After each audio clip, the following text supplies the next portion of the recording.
engikushilo kuseyikho bazalwane ukubambeka kukaMamkhanyo but kusasa uzobe phakathi kwethu. Amen. Uma umoya wombusi ukuvuka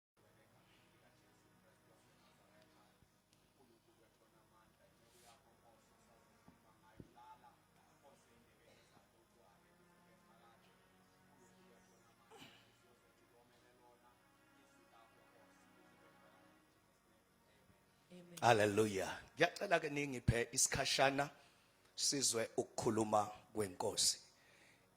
Incwadi ke le kaMshumayeli mayivela but uzobona ukuthi ke uchapter 1 uma ufunda uverse 1 uyalifihla igama lakhe kodwa avele ezibiza ngomshumayeli. Hallelujah. Ben bazalwane ke uzobona ukuthi ke kahle kahle obhala lencwadi uSolomon. Hallelujah. Then number 2 ku verse 2 uthola ukuthi ke incwadi yokuqala ethi mayibhalwa aqale ngedeclaration. Nikhona bazalwane. Incwadi yokuqala lena okuthiwa mayibhalwa kodwa mayeqala ekhuluma ku verse 2 umuzwa edeclare into emangalisayo, umuzwa ethi izeleze usho umshumayeli izeleze konke kuyize. So ke manje ke uSolomon ke lo mayechaza uverse 1 lithi amazwi omshumayeli indodana kaDavide inkosi yaseJerusalema. So uzobona ke ukuthi ke lo Solomon olifihlayo igama lakhe but mayevela lana uyabona ukuthi ke ubizwa ngendodana kaDavide, kuyena owabusa owaba yinkosi yesithathu bazalwane endaweni noma eJerusalema. Asiqhubeke futhi uSolomon ke lo engikhuluma ngaye uSolomon owaziwa ngewisdom.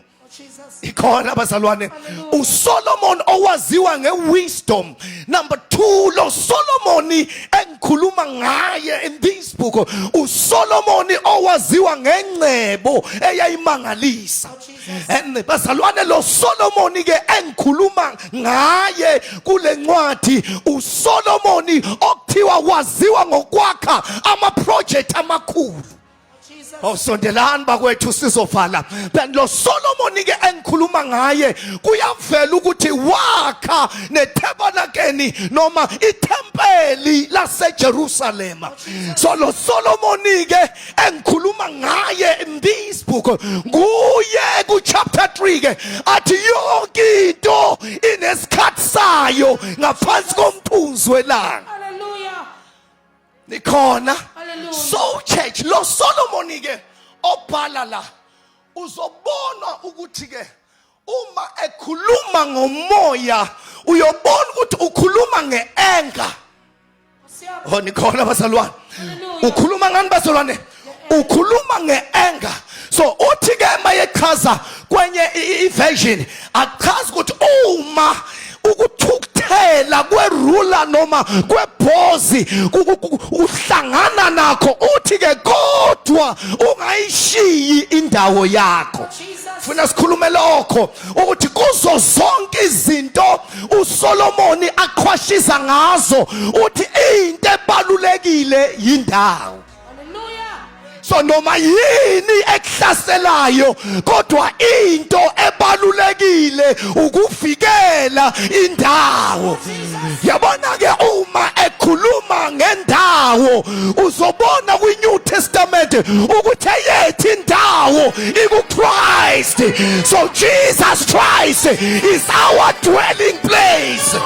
Jesus Christ is our dwelling place. Ngamanye amagama noma zingafika izimo kodwa uma sithole uma ku Christ, Jesus Christ our dwelling place. ngamanye amagama noma ngehlelwa yini kodwa ngeke ngisuke endaweni yami noma kwafika zonke izimo angeke ngisuke endaweni yami uJesu Kristu is our dwelling place.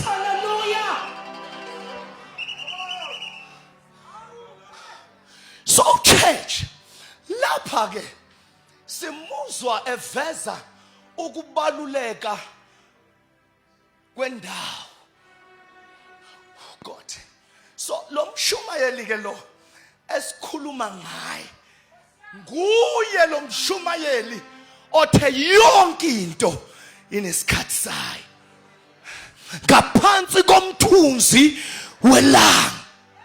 Yabona ke lo mshumayeli uma ezothi yonke into inesikhathi sayo ngaphansi komthunzi welanga uzama ukuveza ukuthi noma kungaba yisizini yobumnyama kodwa ikhona isizini yokukhanya. But the only thing okufanele uyenze uma kuyisizini yobumnyama wayishiya indawo yakho, wayishiya indawo yakho, ayishiya indawo yakho.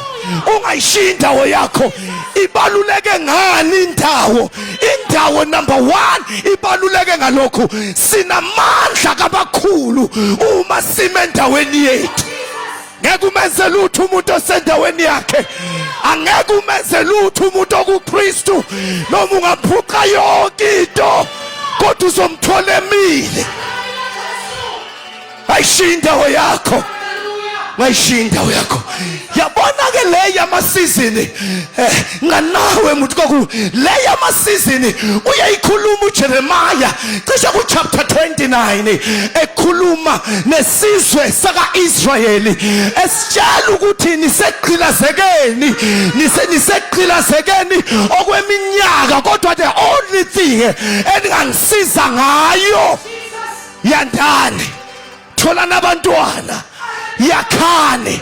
Uzama ukubavezela ukuthi kulokuthunjweni kukho isizini yakho ayikho enye indlela yokuphuma kukho.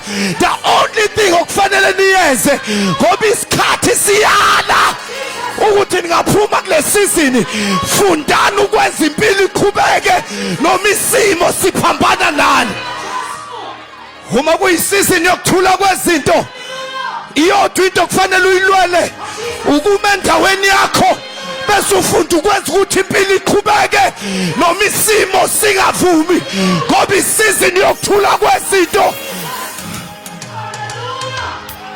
Very important. It's very important. Shomendo kopara, shomendo kopaya. Okwangazathi ngangimemezela singakafiki ku chapter 10 kwangazathi ngake ngimemezele ukuthi yebo ukwisizini yokuthula kwezinto zonke. But the only thing ongangisiza ngayo ungasuka endaweni yakho, asuka endaweni yakho noma ngiyathula zonke izinto but uma endaweni yakho uma ukhala inyembezi uma sebededela bekushiya bonke but ungayishiyi. This is very important. Uma ethi yonke into inesikhathi sayo. Nansi into ebalulekile. Uma ukwisizini yokuthula kwezinto. Uthi mayikhuluma kubantwana baIsrael ethunjweni. Uthi nansi into efanele ngisize ngayo. Ngoba nikwisizini umshumayeli okhuluma ngamasizini. Ukwisizini la yokuthunjwa. So akumuveki. And in the season awukwazi ukuyijumpa. But the only thing engangisiza ngayo thola nabantwana yakhani bakhe. Uthi bakhe kanjani? Uthi bakhe kodwa isimo singavumi. Ngamanye amagama uzama ukubakhombisa ukuthi yenzeni impilo iqhubeke noma impilo yala. Ngokungasathi ngakhuluma ukuthi funda ukwenza impilo ukuthi iqhubeke noma izinto zikusurroundile noma izinto ubhukuda kuzo. Funda ukwenza impilo iqhubeke. Thinto seduze wakho funda ukwenza impilo iqhubeke noma kuthiwa kunzima. Funda ukwenza impilo iqhubeke isizini. Lo Umshumayeli engikhuluma ngaye nguye umshumayeli oke wakhuluma into eyisimanga wathi lento yokuphumelela ayingeyikhwepha nangamandla wezwakala ethi kuhlangana isikhathi nethuba kuhlangana isikhathi nethuba lento yokuphumelela ayingamandla nango connection onawo kuhlangana isikhathi nethuba Jesus Christ our dwelling place. Oh Shabaya Themba lendalo Jesus Christ our dwelling place. Yabona ke into yendawo ibaluleke ngendlela eyisimanga uthi Paul mayisechaza ku Romans chapter 8 athi intone engangihlukanisa nothando lukaNkulunkulu eluku oh God help me wayabale zonke lezi zinto wazi kahle uthi zonke lezi zinto sisusa umuntu endaweni. Come on church, why indawo ibalulekile? John 10:10 before isitha sithi kill and destroy sifike sitshontsha two things. That is why Paul ethi intone engangihlukanisa nothando. Into yokuqala isitha sithumela izimo uqeda uthando ingakho ethi kwabaningi kuyophola uthando. Number 2, isitha into esiyenzayo before sikudestroye sikubulale sikususe endaweni yakho ngoba asikwazi ukukushaya uma usendaweni yakho sinamandla. Athi uPaul emekahle athi nginamandla okwenza konke ngaye uKristu ongiqinisayo hayi ukuthi awama amandla akwazi ukwenza izinto kodwa ile ndawo engime kuyo ile ndawo engime kuyo. Lalela Sathane tonight noma ungathumela inhlupheko kodwa ngeke sisuke endaweni yethu noma ungathumela ukugula kodwa ngeke sisuke endaweni yethu noma ungathumela abantu bashiye impilweni zethu kodwa ngeke sisuke endaweni yethu namandla okwenza konke. Jesus Christ our dwelling place.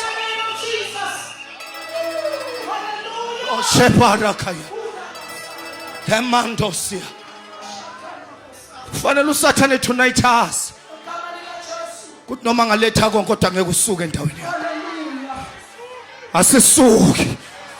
Asisuka ngasathi nganifaka umoya wenkani njengomthakathi ngithi angisuki uyanginika umsebenzi noma unginiki just angeke ngisuke kuwe athi indawo yami yokuphephela ngeke ngisuke kuye kwangazathi ngakhuluma nomuntu oqabene nefamily yakhe okungasekho ukuzwana asengitshele noma bangadela kodwa ngeke ngisuke kuwe angeke ngisuke kuwe. Jesus Christ is our dwelling place. Sihlala kuye, we walk in him, we move in him. Yonke into eyenzakayo yenzeka sisendaweni yethu angisuki kuye.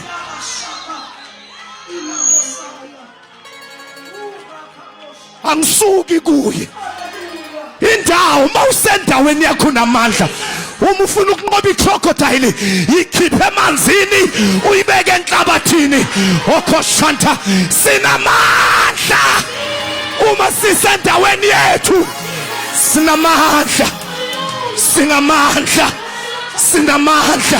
sinamandla noma ingafika izimo basithola usendaweni yakho noma ngahlupheka ifike kuwe leyo nhlupheka ikuthole endaweni yakho ayishinda. Oshabaya uSathanazi tonight abantu abalwa nawe kufanele bazi tonight ukuthi noma bangathumelana ngeke benze lutho. Yabona ke uma ezokhuluma ngesikhathi nangesizini ukuthi yonke into inesikhathi sayo ngaphansi komthuzi welanga. Yabona uma sekufika isikhathi sokuphumelela nganawe mntaka kasisi noma isitha nabathakathi bangawulanda kwamhlaba iyalingana kodwa mase kuyisizini yakho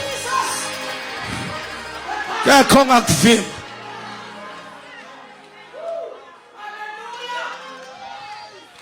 kwangasathi ngangimemeze ngikutshela ukuthi laba basajabula ukuthi bayimisile impilo yakho hayi ukuthi bayimisile isizini yokuma kwezinto kuseyisizini yokuma kwezinto akusiwona umuthi akusona iqalekiso akusona ifungo akusibona ubuthakathi kuseyisizini yokuma kwezinto kodwa glory be to God obuyisa ikhathi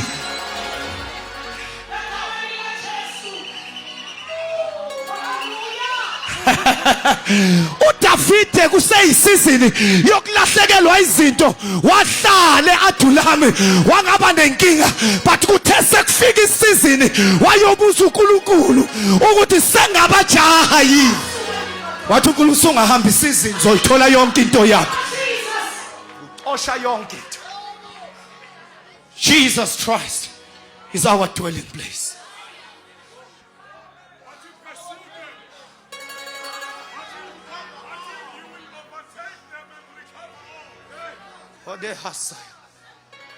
Please don't stress yourself.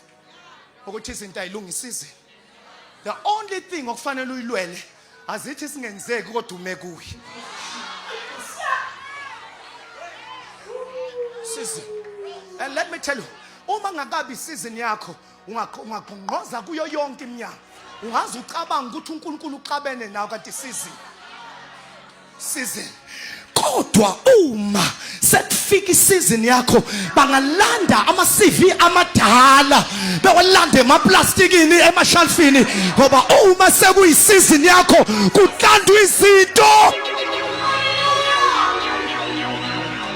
eshakata barakataya libraduskataya repetoskaya lebraskotaya ushantepaya. Jesus Christ is our dwelling place. Jesus Christ is our dwelling place. Utupita singasuka kuye siye kubani. Singasuka kuye siye kubani.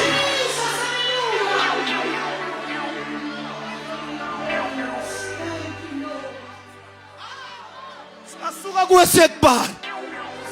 So kubani.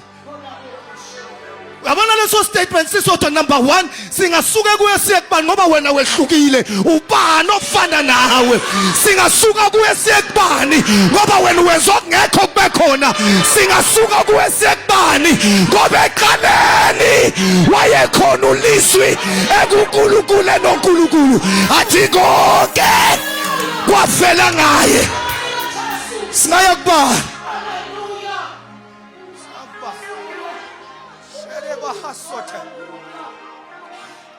Ready baskia. Yabona yonke lento ekwehlelayo ifuna ukukususa endaweni. Lento ekwehlelayo ifuna ukukususa endaweni because God help me church. Help me church. Sibuyeni bazalwane. Ready baskia.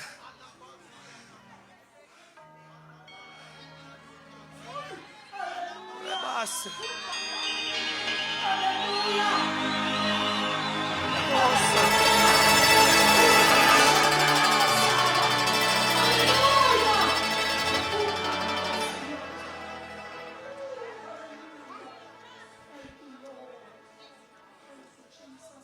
Two izinto ezisusa umuntu endaweni yakhe ikholwa. Number 1 izinto church izinto ezimisa endaweni yakhe ufuna sibale ezo2. Number 1 the love of God.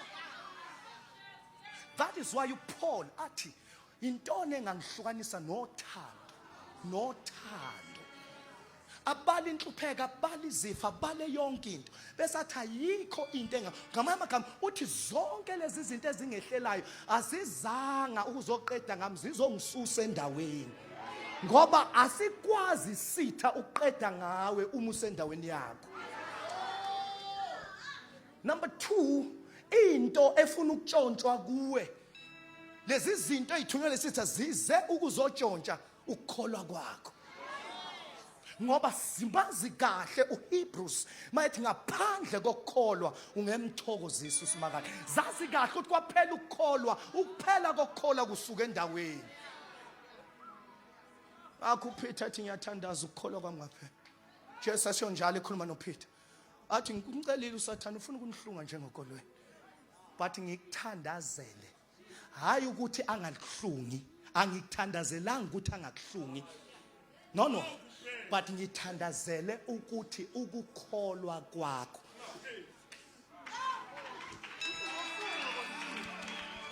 Kusho ukuthi ukuhlushwa Peter uzohlushwa. Kodwa into engikhulekelayo mina ukuthi ukukholwa kwakho. Ngoba ngamanye amagama lezi zinto azolokhu ezithumela kuwe uzopholisa ukholo kuwe. But mina ngithandazela ukukholwa ngoba uma usanokukholwa kusho ukuthi network isase connected.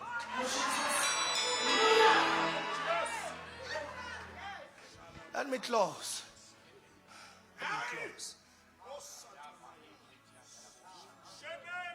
In him. In him.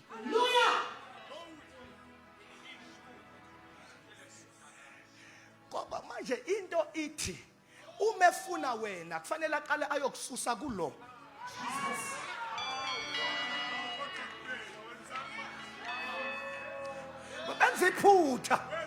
Baziphutha ukucabanga ukuthi sebaqedile. In him. So uyabona ukuthi kufanele baqale kubani ngoba ufihliwe kuye. Jesus Christ is our dwelling place. Jesus Christ, our dwelling place. Our dwelling place. Stand us. Stand us. Stand us. Oscar de Bahaya. Lebraskotaya.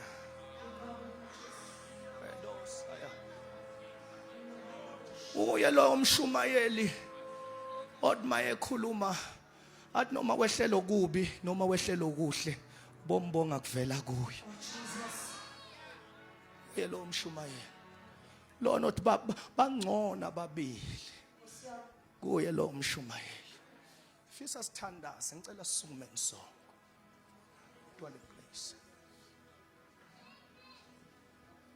God yahasia.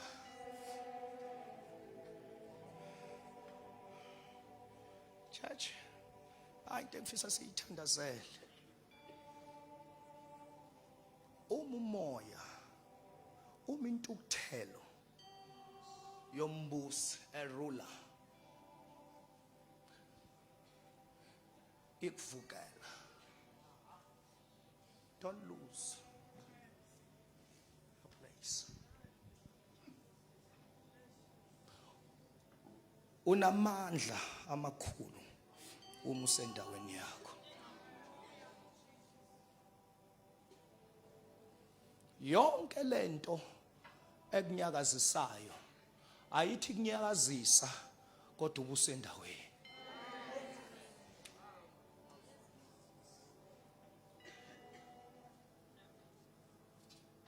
The problem nebandla ukuthi bayahluleka ukuma. Iningi lamakholwa likulahla ukukholwa noma liyilahla insindiso kule season. But listen church, uma ku Isaiah 59,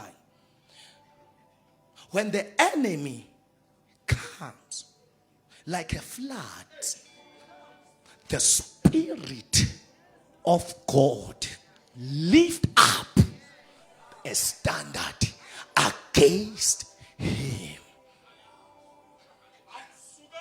So ngifuna usondele nami sizothandaza. Basebenzisa obhalala usebenzisa igama elithi flood, isikhukhula. So uzama ukuveza ukuthi ke isitha siza njengesikhukhula. Ngamanye amagama isikhukhula akusiyo into epermanent. Yinto yesizini. So awukwazi ukusuka endaweni yakho ususwe yinto yesizini. Hayi into epermanent. Number baveza indlela isitha esiza ngayo isifanisa nesikhukhula. Kusho ukuthi ke iphuthe elikhulu likithi si careless ngoba awuveli uvula amehlo isikhukhula sesila. But yonke into ekwehlelayo ngokunganaki kwethu iqhamuka isiphambi kwethu.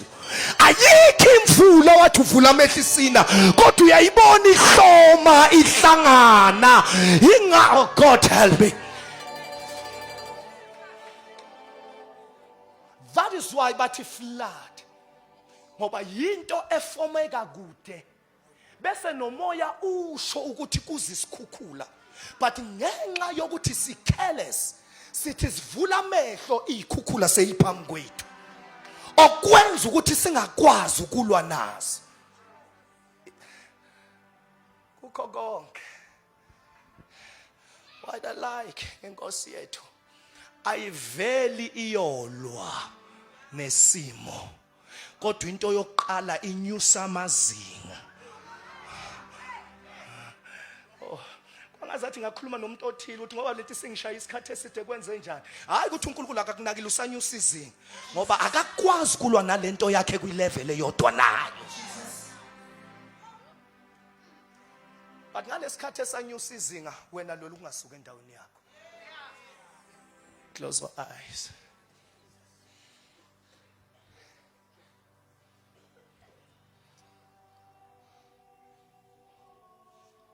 Oh, sinenkosi.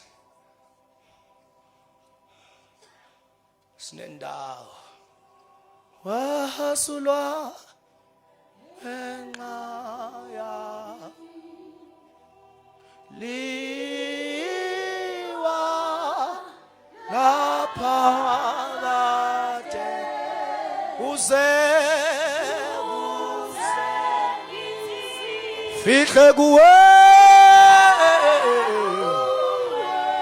Eba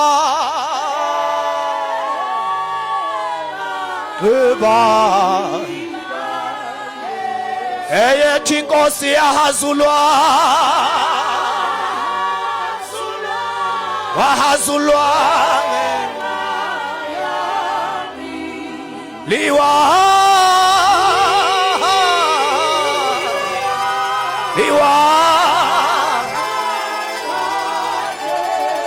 kuze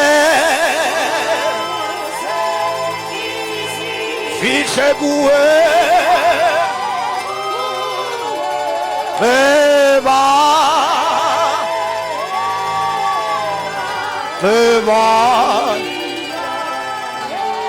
eyethi inkosi yahazulwa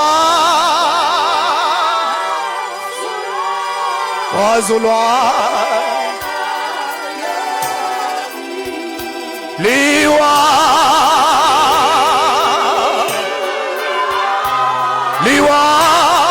laphakade uze ngizifihle kuwe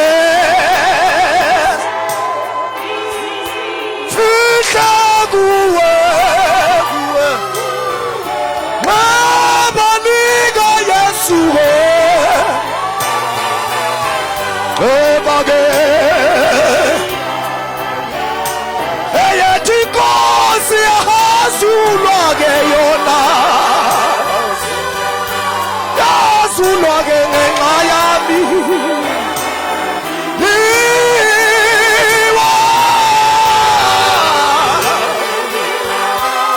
liwa laphakade kuze ngizifihle kuwe fihle kuwe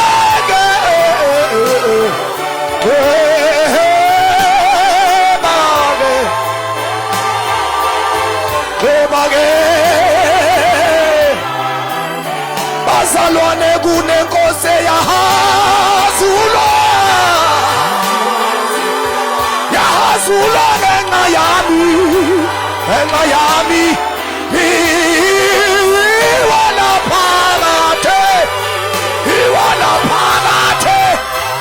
laphakade kuze ngizifihle kuwe kuze ngizifihle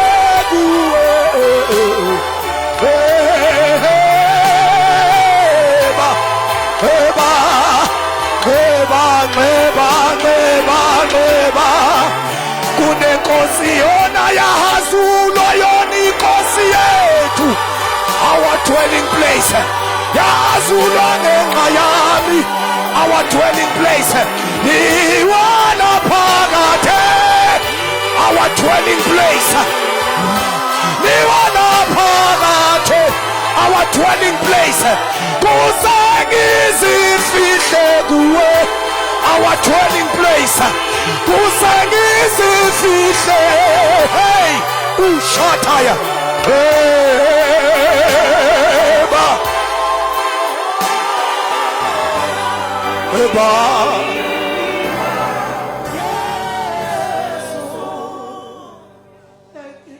Jesus Christ, our dwelling place.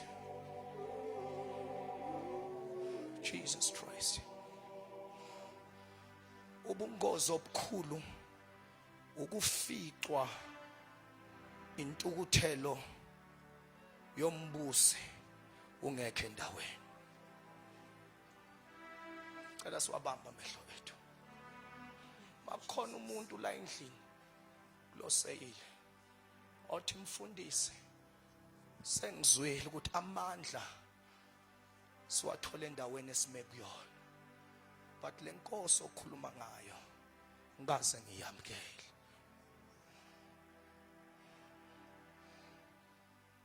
Maye khona othi ngiyayidinga le ndawo, esidinga lesiphephelo kweyami impilo. Ngicela usiphamise isandla esisodwa, siphamisele phezulu.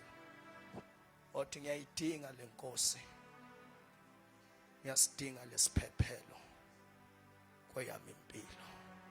Ngiyacela osho njalo angiphamisele isandla. Abanye siwavalile amehlo, ayekhona osho njalo. Othi ngiyasidinga lesiphephelo. Ngiyasibona izandla. Ngiyabonga sisi, ngiyabona ubhuti laphaya. Othi mina ngiyasidinga lesiphephelo. Sengibonile, angishayo ukuthi angikho endaweni kwayona indawo angikaze ngiyamkele. Lo Jesu othi indawo la mina ngikaze ngimamkele. Ngiyacela laba baphamisile isandla, ibandla liwavalile amehlo, ngiyacela ama-ushers sibatotobise bezothela usathane ngehlazo tonight. Cela indlu yonke ivala amehlo, laba baphamisile batotobe. Lento isiyinto ethi nje ngiyomthela ngehlazo ungi-attack isikhathi eside kanti bengingazi ukuthi indawo. Ngiyacela, ngiyambona ubhuti lapha ya, ngicela nize naye. Dokuphamisile nangusise passagini. Ngiyacela sibamba amehlo ethu. Cela sitotobeni sizomthela ngehlazo. Ledo skaya. Line wesibili owabantu abathi mfundisi kungicacele mina angikho endaweni ngisukile. Sezehla njengemvula izimo kweyami impilo ukuthi ngisukile endaweni. Ngiyacela nalabo kubanikeza ithuba. Mike sengizoyiletha kumvangeli. Ngiyacela uma kukhona umuntu, mina mfundisi yebo uJesu ngamamkela njengenkosi, kodwa ke into esengiyizwa ngivumela izimo zangisuse endaweni. Cela baba uline wesibili. Ezimo zingisusile endaweni. Ngiyazizwela. Ngiyazizwela. Naba beseza. Naba beseza. Ngiyacela baba Nqanawe. Oh, ngiyacela uze umuntu kaNkulunkulu.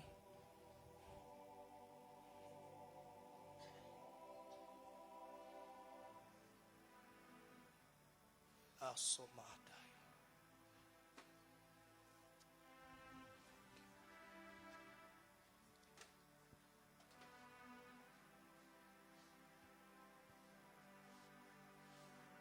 Glory to God. Cela thina singaphambili siphakamise izandla zethu.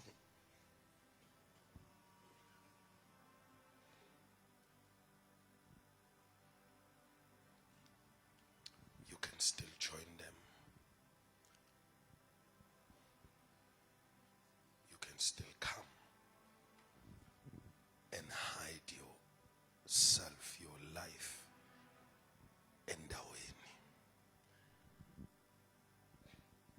Moses says to God, show me your face, show me your glory.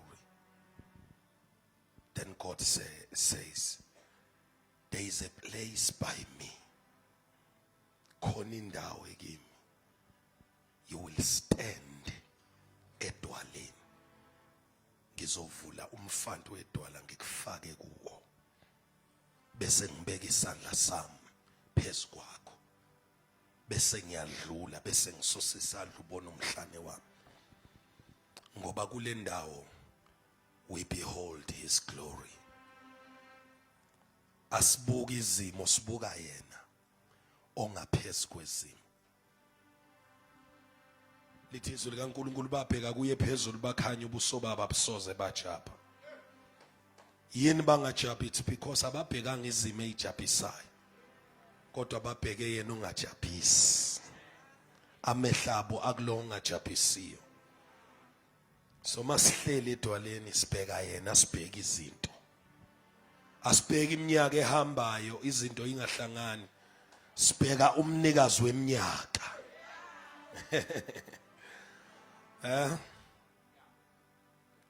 God is the only person who can restore time. He is the restorer of time. Uthi ngiyobuyisa iminyaka eyadliwa isikhonyana. Uyekuphela ukwazi ukubuyisa iminyaka. Uyekuphela ukwazi ukurestore isikhathi. Kuthi izinto ezingenzekanga for the past 20 years azenze ngonyaka owodwa kuwena. Ezingenzekanga ngonyaka enazenze ngenyanga eyodwa, engenzekanga ngenyanga azenze ngosuku olulodwa. Unamandla okwenza lokho because he can restore time. When the spirit's anger rises against you, do not leave your post. Do not leave your place. Praise the name of the Lord. Shall we all pray, bazalwane? Father, in the name of Jesus, asikhuleke sibonga. Vula umlomo wakho nawo la ngaphambili, nawo semuva sibonga uNkulunkulu ngoye okhulume kangaka. Siyabonga ukukhuluma kwakho simakade wamabandla. Siyabonga izwi lakho Thixo wayo yonke inyama. Siyabonga wena ofunga ungajiki. Siyabonga Alpha, siyabonga Omega, siyabonga siqalo, siyabonga onoyisiphetho sezinto zonke. Siyabonga nongaguqukiyo. Izinto zonke ziyaguquka, izinto ziyajika. Kodwa izwi lakho limi kuze kube phakade. Inyama yonke njengotshani ifana nembali yasendle. Utshani buyabuna, imbali yavuthuluka. Kodwa izwi lakho liyoma kuze kube phakade. Halina kudlula ukhathali, awuphela amandla. You give power to the weary, you increase the strength of the weak. Even young men will grow tired and weary. Youth will stumble and fall, but they that wait upon the Lord shall renew their strength. They shall mount with wings like eagles. Siyabonga moyo ngcwele, siyabonga dwala laphakade, siyabonga Nkosi yenkazimulo, siyabonga dwala elimiyo, shama katholia sika rapatala karabasia talabayende kelebe shatabayatala basiyande ula bakarabashata bayatala sokotolo bosia talabayande. Siyabonga baba ukusikhumbuza ebusuku ukuthi mayisitha siza njengesikhukhula, wena uphakamisa izinga, uphakamisa standard against the enemy. Siyabonga ukukhunjuzwa ukuthi amandla asekuhlaleni kuwe. Siyabonga ukukhunjuzwa ukuthi kuwe siyaqasha. You are our hiding place. Mashata bakarabatala basiyan. Thank you Jesus. Hallelujah. Glory to God. Ngicela sesisuke labade bevuma uJesu bezoyinikela kuJesu bahamba. Angazi noma lapho obamile lapha ya. Ngicela bangasuki